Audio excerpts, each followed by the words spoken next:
Welcome, everybody, to the National Cryptologic Museum Foundation's National Cybersecurity Career Awareness Week. We really appreciate your attendance today, and you're in for a treat. I'd like to introduce Miss Debbie Plunkett, and I have the honor of introducing my former boss. I really enjoyed working for Debbie when we were both inside the National Security Agency. And Debbie has retired as well, and now she is the principal of Plunkett Associates, LLC. She is a senior fellow at Harvard's Bleffer Center for Science and Technology and an adjunct professor of cybersecurity at the University of Maryland's Graduate School. While inside NSA, Debbie was the director of the National Security Agency's Information Assurance Directorate. This is what we call Cybersecurity Day. So you have the honor of being in the presence of somebody who actually ran all of the information assurance or cybersecurity for the National Security Agency. And she has a lot of stories I'm sure she can tell about her experience. After that, she was the first senior advisor to the director of the National Security Agency for Equality. So Debbie has done a lot in her career and was part of, in one of her instantiations, she was the director of the National Security Council at the White House underneath President Bill Clinton and President George Bush, where she was working in national cybersecurity policies and programs. So Debbie exemplifies the breadth of the opportunities in cybersecurity, and so we're very happy to have her with us today. And Debbie, we look forward to your stories.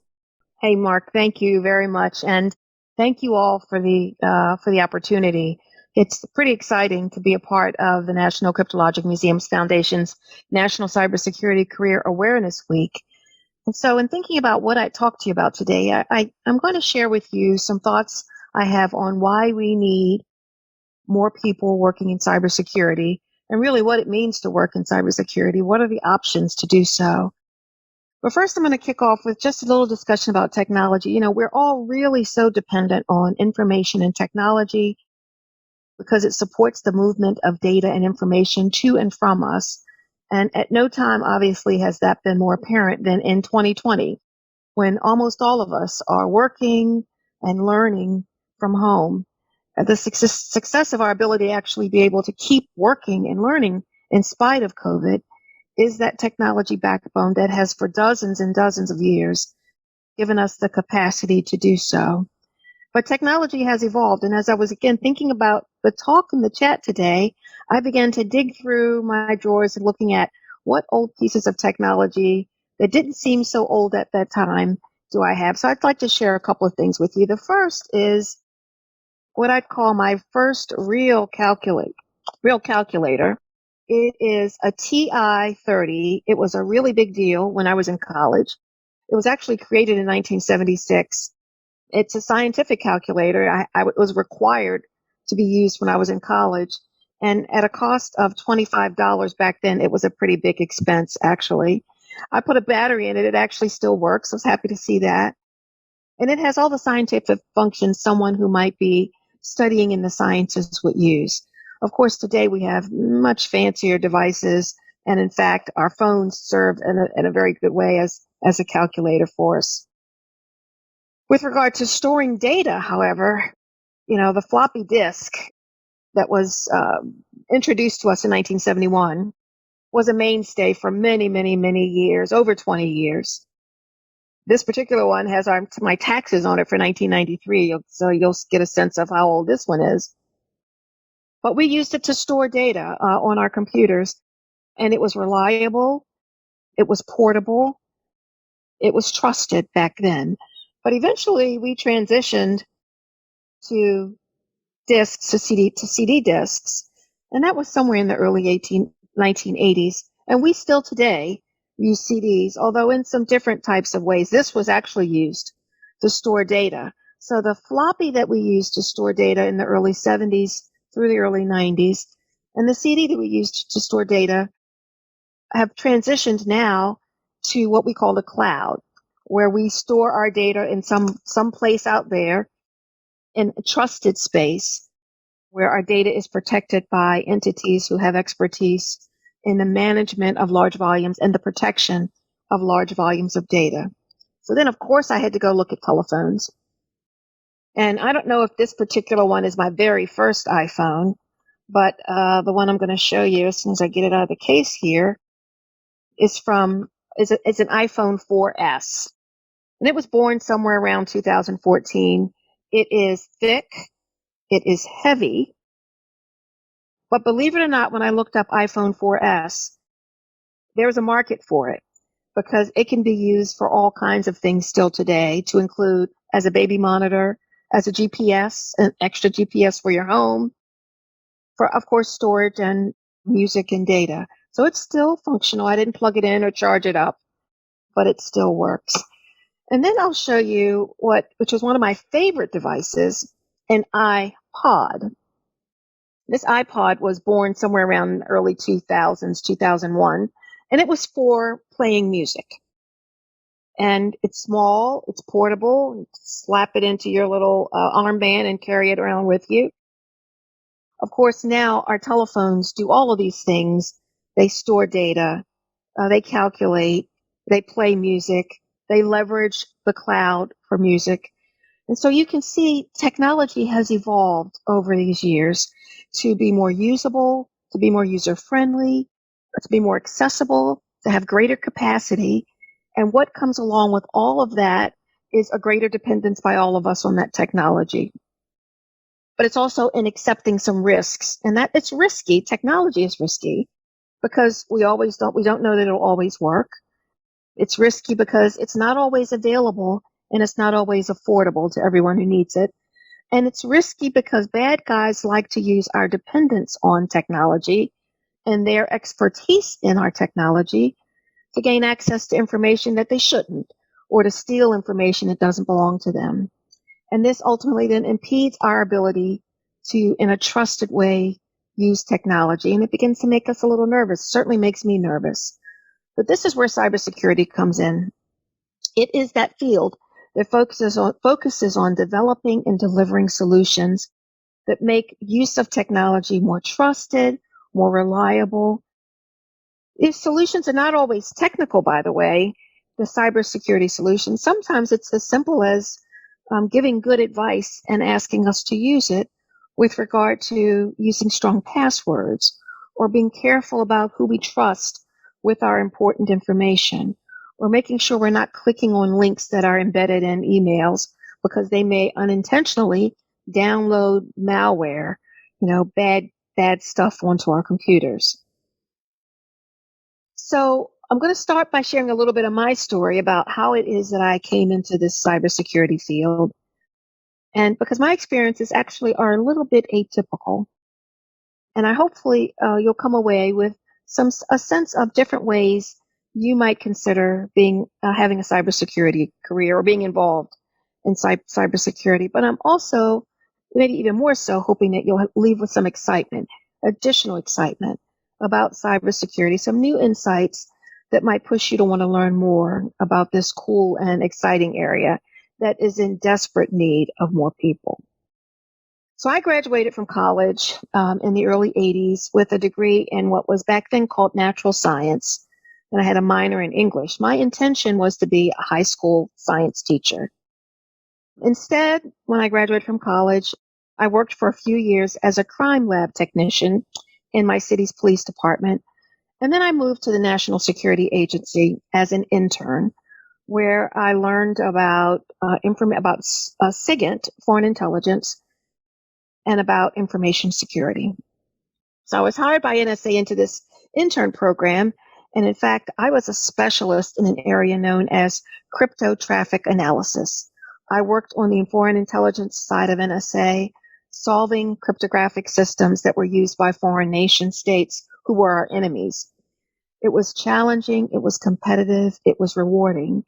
And for me, it was right down my alley because I love crossword puzzles. I've always loved crossword puzzles. I love data. I love the ability to manipulate it. And so this gave me an opportunity to do all those things in a meaningful way that contributed to the security of our nation. Now, mind you, I started out by saying to you, I wasn't so technical, i.e., certainly not by National Security Agency standards. I didn't have a computer science degree. I didn't have an engineering degree. I wasn't a mathematician, but I had done well academically. I was a fairly good communicator, both in written and oral forms, and a good thinker. And I learned really early that it was really important to do really well in school.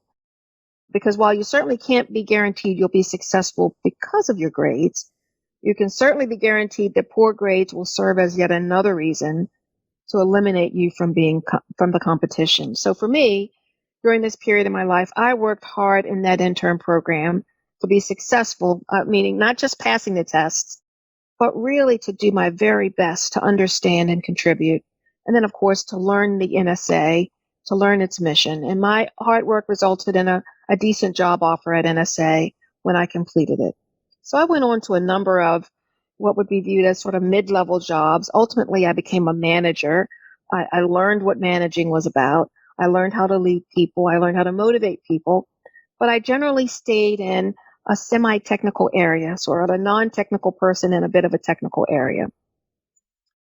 In the late 1990s, I had a chance to work on the first cyber incident response center at NSA. This was our first opportunity, and at that time, concerns about cybersecurity were just beginning to emerge. So it was our first opportunity to begin to take a look at cyber and threats associated with it from an NSA mission perspective. Not long after that, I served as NSA's representative to the President's Council on Y2K conversion. And some of you may be familiar with this. During the period 1998 to 1999, there came this realization to the world that systems programmers had hard-coded most software to only recognize 2 digits for a date. So instead of being March 1st, 1998, systems were hard-coded with 3198.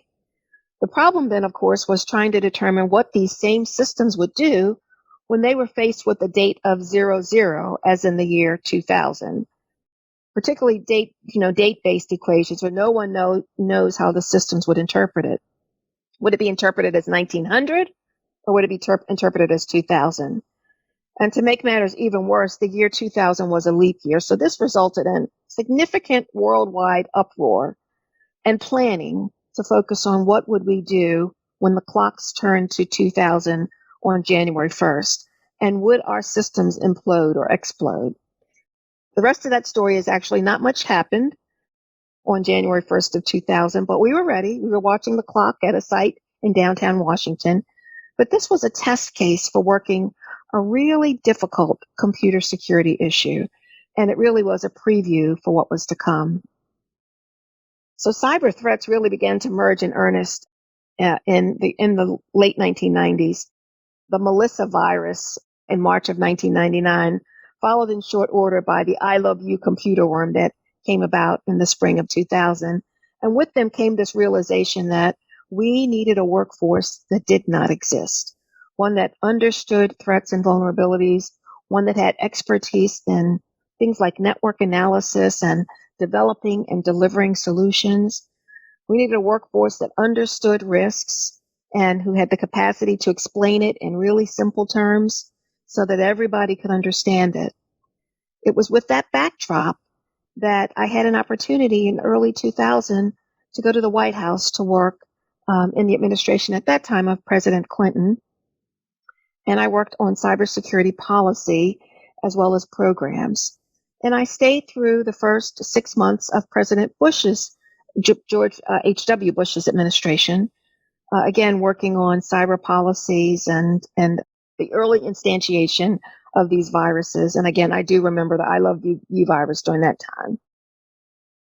I then went off to the National War College where I learned about strategy, and then came back to NSA and had a chance to co-lead a new venture, which was a joint venture between the NSA's SIGINT mission, its foreign intelligence mission, and its information security or cybersecurity mission, to really put those two missions together for the first time in one organization to look at how we might identify cyber threats.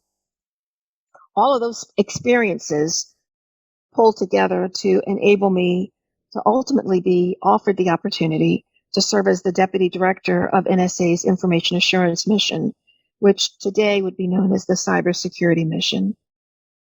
And eventually I became the director of that mission as the first woman, the first minority, the first non-engineer to serve in that capacity.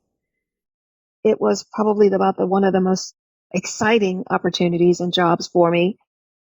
I had an opportunity to oversee the development of a secure smartphone for President Obama. I had an opportunity really to travel the world, to engage in numerous international forums representing the U.S., representing NSA, in discussions about computers, about security, about technology, and about how best to protect and defend information and technology. I visited over 40 countries, had an opportunity to meet 3 presidents, and learned about leadership in multiple levels. So that brings us to today, where we are in the midst of these challenging times because of the sophistication and increases in the sophistication and frequency of cyber incidents, cyber attacks, and with really the global recognition that it's really important that we protect information that is important to us. There is no doubt in my mind that my career path, was shaped by the opportunities afforded me. And while I made some good decisions, and I'm confident in saying I made some bad decisions, through it all, I learned to trust my instincts, to identify and trust wise counsel, and to make sure I was careful about managing my expectations. So how is it that a wannabe high school science teacher ends up retiring from arguably the cybersecurity hub of the United States, if not the world? And having served in this capacity in the Information Assurance Director, this really is my story, the story about opportunity, about risk, about learning, about hard work, and about others who supported me, whether it be academic support from professors and teachers, whether it be mentors or sponsors who made opportunities available. So it kind of brings me to the crux of the talk today, which is really, what opportunities are available in cybersecurity, and how is it that you can get smarter about them so that those who would want to ultimately work in this field would have the best running opportunity to do so. So while I'm not a hardcore technologist, but no doubt we need hardcore technologists. This field needs engineers. It needs computer scientists. It needs IT specialists.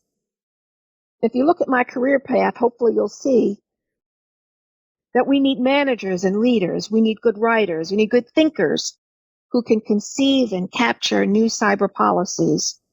We need teachers who are able to pass on this cybersecurity knowledge to students.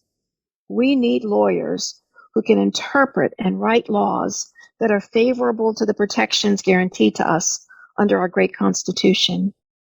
We need people with a large variety of skills. And by the way, we need a diverse population of women and men, minorities and majorities who have different experiences that can enrich our approaches and successes to cybersecurity, because these challenges are so real. And it almost a day doesn't go by that we don't hear about some bad thing happening on a network or some information being stolen from a network, or someone being notified that their personally identifiable information has been stolen by some bad guy, and they don't exactly know what will be done with it. These are all challenges that we have that will continue to increase because of our significant reliance on the technology, by the way, that enables us to do all of the wonderful things that we've grown accustomed to, that we love to do, using information data networks and the horsepower behind it. Diversity is really important, by the way, in making sure that we have a population of cybersecurity experts that can propel our nation and keep our nation in the forefront of the best among the best in cyber defense and cyber security. It's important because it can improve relationships that we have with communities around us. It can increase organizations' ability to cope with change and it can expand the creativity of an organization. But it's also important because the demographics in our nation are changing. And ultimately, having a more diverse workforce yields greater productivity, increases our competitive advantage, making opportunities available, cybersecurity opportunities available at the earliest levels of our educational system is really, really important.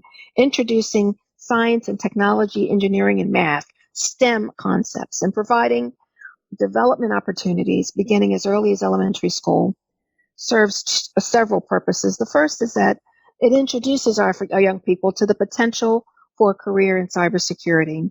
And secondly, it introduces them to the importance of protecting their own identity and to protecting their own information on the internet. Today, we have our young people who are much, much, much more savvy than many of us who have worked in the field. And there are many, many programs available today that will take advantage of that savvy in order to use it to help our nation become the best that it can be. And so I encourage you, I challenge you, I urge you to think about a cybersecurity field and career. I encourage you to think about areas that are not as typical and traditional.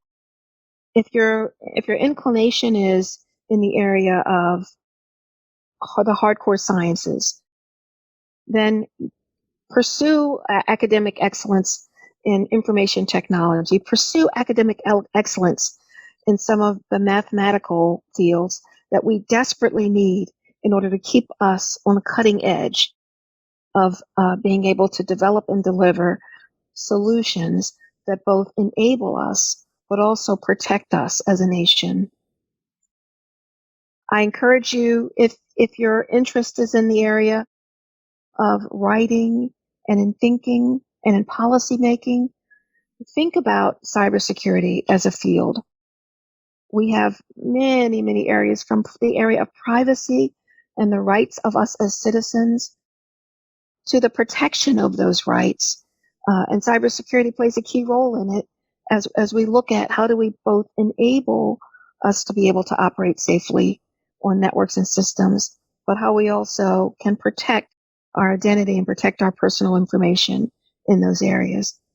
We need people who teach. I have the opportunity today to teach at the University of Maryland in the graduate school in cybersecurity. And what I find is that many students who come through that program are second career students. They have careers in other areas, and they've decided that they now want to layer cybersecurity on their base of foundational career. And so I have students who are specialists in finance and banking, but they want to add cybersecurity to their finance and banking portfolio. Why is that? It's because we need cybersecurity expertise in the area of finance and banking. The finance area is one of the most targeted areas from a cyber theft and attempt at gaining access. And why is that? Because it's literally where the money is. And so we need strong capabilities in being able to protect and defend our financial institutions, our stock market, all of the things that cause our nation to be able to function as a global economy. I have students who come to me who have expertise in the areas of hospitals and medicine, and they want to get a cybersecurity graduate degree. And why is that? Because they recognize that medical records are so critically important, and the protection of them, the volume of information that is available in hospital records is staggering. And that information needs to be protected so that medical professionals can access it and use it. But it also has to be protected so that me as a patient of those systems can be protected so that my information can be appropriately protected. So we need medical professionals with strong capabilities. You don't have to be a cybersecurity expert, but strong awareness of cybersecurity. And then we actually do need those on the ground and in hospitals and in medical facilities who know how to use cybersecurity. I have students who come into my classroom who are specialists in the areas of energy and gas, critical enablers for us to be able to function as a society. But they want to learn about cybersecurity. And why do they want to learn about cybersecurity? They do because they recognize that it's important that those systems be appropriately protected. Because a tap intentional or not, into those service control channels that regulate our energy systems could be horrible for us as a nation. And so they want to learn about cybersecurity so that they can contribute to the protection and safety of those energy systems. I have students that come to my class who are specialists in travel and hospitality. Think about it. Airplanes and trains all operate on systems that are controlled, but also are systems that have the potential to be accessed by those that would want to do us wrong and harm. We know that from what happened on September 11th. And so those systems need to be protected also. And so I challenge you to think about a career in cybersecurity. We have great need, and we are a great nation. And we need capacity. We need those to think about it as much as you would think about being a lawyer or a doctor or a teacher. Think about cybersecurity as a path forward. So we have a question from one of the students was interested in your comment about the work you did internationally. Sure. And her question was, do you see the same problem, or how do other nations see this problem in cyber? It is a global problem, hands down, without a doubt, as you might imagine, because our connectivity is global, our communications is global. Today, if you store data on your computer in the cloud, you really might not know exactly where it might be stored. And so everybody has this problem. Different nations approach it, by the way, in different ways. Their policies are different. Their laws about the protection of their citizens are different. And so it is a global problem that is approached in many different ways. But in many instances, there are global consortiums, global groups that focus together on, how do we approach cybersecurity in the best way? Because as you might imagine, a decision the United States might make could very well have an impact on someone in another nation. And so we try to work collaboratively to develop and deliver not only good cybersecurity and good technology, but good protections. Great question. Oh, excellent. Thank you, Debbie. And it looks like this one's from a teacher. He's asking about the diversity, your comment about diversity and how to help get more of the underrepresented schools involved in cyber. If you had any thoughts on that. Sure, I do. When I worked at NSA, I was responsible for the Centers of Academic Excellence in cybersecurity, and there are hundreds of them now. I don't even know the exact number anymore. That focus over 300. Over 300. Oh my goodness! That focus on developing and delivering capacity in cybersecurity by providing academic paths for students who want to pursue cybersecurity. And so, one of the things that we worked on during that time, and I know that is still an area of focus, is making sure that there is a diverse set of institutions represented in that consortium. And one way we would do that was by partnering a school that had successfully gone through the program with a school that was having difficulty or wanted to, so that they would have a peer mentor, a school mentor, to help them through that program. But it starts earlier than college. And so I want to, foot stomp the importance of making opportunities available beginning in elementary school, and making those opportunities available regardless of economic status. And the way to do that in our underrepresented areas is a focused initiative with grants, with local and state and federal funding that would focus on, again, making the opportunities available.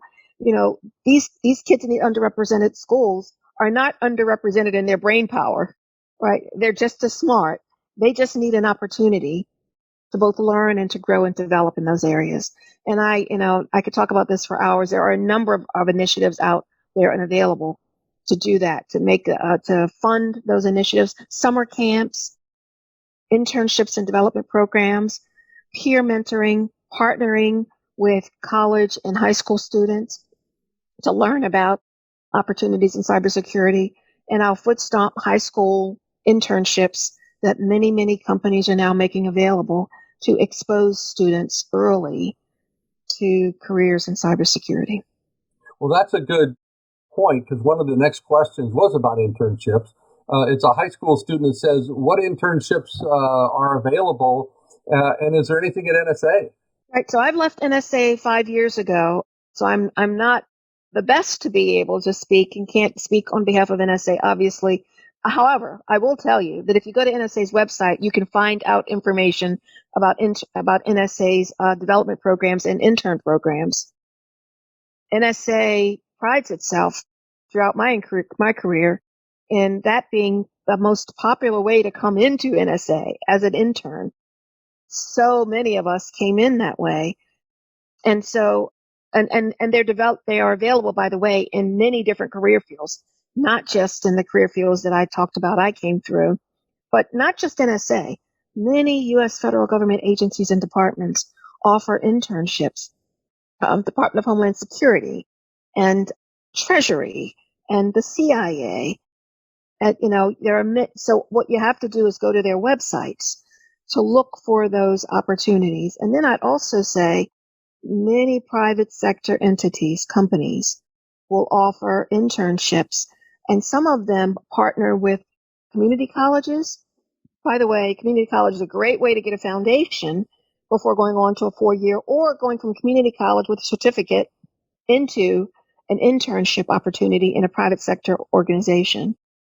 And so I'd say, guidance counselors, I think, are generally well versed in this, but definitely, while you look at all the U.S. government opportunities, also look at private sectors, companies, particularly those that specialize in information technology, cybersecurity.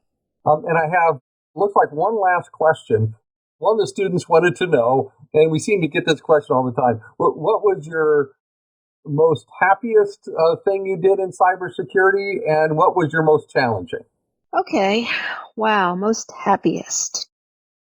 Well, I mentioned it already.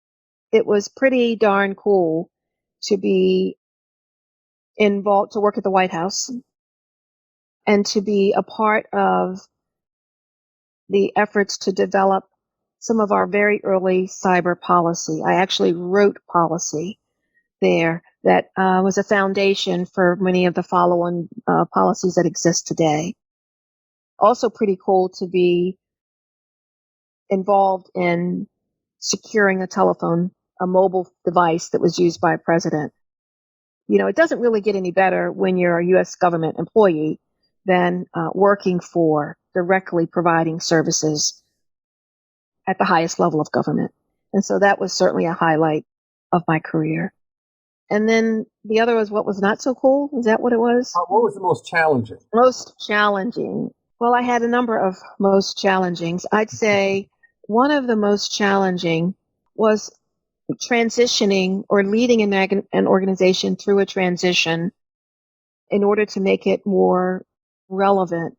But it was a cybersecurity area. It was moving an organization from one that was very, very excellent, but not so operational, not as quick to respond, to an organization that remained very, very expert and relevant, but was able to deliver solutions more quickly, which was more responsive to the nation. That was a very difficult task because it was about changing the culture of an organization. It was also, by the way, one of the most fulfilling for me because the people in the organization understood where we needed to be. It was just a matter of figuring out how to get there together. Yeah, I remember those days. Those were fun. Yes. I enjoyed that challenge. Debbie, that's all the questions we have, and I really want to thank you for being with us during this Cyber Security Career Awareness Week. Your remarks were spot on, and we really appreciate you spending time with us today. And to all those who attended, thank you so much for being with us today. And Debbie, did you have any closing comments you'd like to make? I would say that we are in an exciting and challenging, but a little bit scary time. And now is the time for all of us to join forces and to contribute where we can. there is nothing more fulfilling than being able to do something that you love and at the same time contribute to the safety and well-being of our nation at a high level. But think about it, also the safety and well-being of your family, of your home, of your personal information and data and integrity. And that's what cybersecurity will give you an opportunity to do, to really be a contributor in a meaningful way. So please, please consider it. Give it a try. I think you'll love it. And it's been really my great pleasure to be here, Mark. Thank you. Thank you very much. On behalf of the National Cryptologic Museum Foundation, thank you everyone for being with us. Please check out the chats for the rest of the week. And Debbie, thank you once again. We appreciate you being with us today. Thank you. So long, everyone. Bye.